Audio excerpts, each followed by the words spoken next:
ગુજરાત એટીએસને મળી મોટી સફળતા। અમદાવાદ એરપોર્ટ પરથી દબોચી લીધા આઈએસઆઈએસના 4 આતંકીઓ। આ ચારેય આતંકીઓ છે મૂળ શ્રીલંકાના। એટીએસને મળી હતી બાતમી કે આતંકી કૃત્યને અંજામ આપવા આઈએસઆઈએસના આતંકીઓ ટ્રેન કે વિમાન મારફતે આવવાના છે અમદાવાદ। બાતમીના આધારે એટીએસની ટીમે ફ્લાઇટ અને ટ્રેનની બુકિંગ લિસ્ટ ચકાસી, જેમાં ખુલ્યું કે શ્રીલંકાના 4 શખ્સોની ટિકિટ એક જ પીએનઆર પર બુક થયેલી છે। ચારેય શખ્સોએ કોલંબોથી અમદાવાદ વાયા ચેન્નઈ થઈને આવતી ફ્લાઇટની ટિકિટ બુક કરાવી છે। આ માહિતીના આધારે એટીએસની ટીમ અમદાવાદ એરપોર્ટ પર પહોંચી અને ચારેય આતંકીઓને દબોચી લીધા। ચારેય આતંકીઓ હિન્દી કે અંગ્રેજી જાણતા ન હોવાથી તમિલ ભાષાના જાણકારને બોલાવી તેમની પૂછપરછ કરાઈ, જેમાં ચારેય ચોંકાવનારા ખુલાસા કર્યા।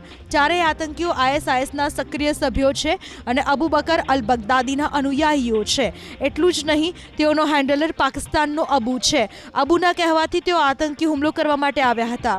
તેમનો ઈરાદો હતો યહૂદી, ઈસાઈ, ભાજપ અને આરએસએસના સભ્યોને પાઠ ભણાવવાનો।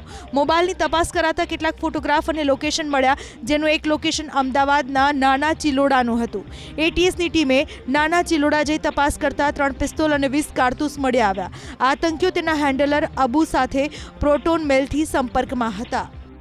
આ પાકિસ્તાનના રહેવાસી અબુએ આ 4 લોકોને ભારતમાં કોઈ પણ જગ્યા આતંકવાદનું કૃત્ય કરવા માટે પ્રોત્સાહન આપ્યું,